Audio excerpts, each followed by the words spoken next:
अगर मैं आपसे पूछूं भारत की सबसे महान धरती कौन सी है, तो शायद आपके मन में अलग अलग राज्यों के नाम आए। लेकिन यही सवाल अगर इतिहास से पूछा जाए तो एक धीरे से एक नाम ले लेगा, बिहार, जिसे बहुत लोग राज्य मानते हैं। लेकिन आज से 1000 साल पहले यही धरती भारत की धड़कन थी। यही वो भूमि थी जहाँ से सम्राट उठे, जहाँ ज्ञान ने जन्म लिया और जहाँ से ऐसी सोच निकली जिसने पूरी दुनिया को प्रभावित कर लिया। कल्पना कीजिए, आज से 25 साल पहले की सुबह हल्का गंगा के किनारे कोहरा छाया हुआ रहता था।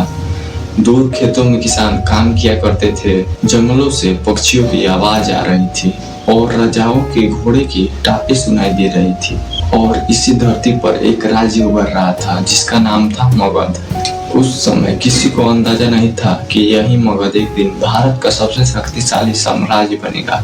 यही वो जगह होगी जहाँ से चंद्रगुप्त मौर्य जैसे सम्राट उभरेंगे, जहाँ चाणक्य जैसे बुद्धिमान लोग जन्म लेंगे, जहाँ सम्राट अशोका युद्ध छोड़कर शांति का मार्ग अपनाएंगे और जहाँ महात्मा बुद्ध को ज्ञान प्राप्त होगा।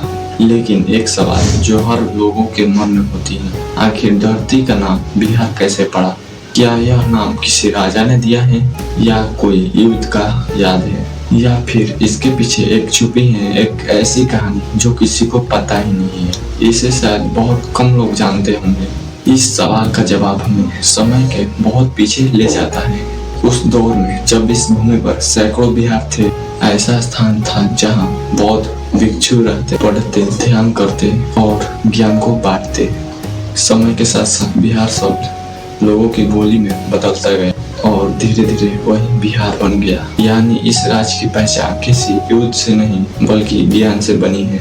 लेकिन ये तो सिर्फ शुरुआत थी। अभी आपने तो चाणक्य की कहानी सुनी ही नहीं, ना चंद्रगुप्त मौर्य की, ना ही सम्राट अशोका की, और ना नालंदा की, और ना ही उस स्वर्ण युग की जब पूरी दुनिया शिक्षा लेने बिहार आया करती थी। अगले एपिसोड में हम जानेंगे मगध कैसे बना भारत का सबसे शक्तिशाली साम्राज्य और कैसे साधारण धरती ने इतिहास का रुख हमेशा के लिए बदल दिया।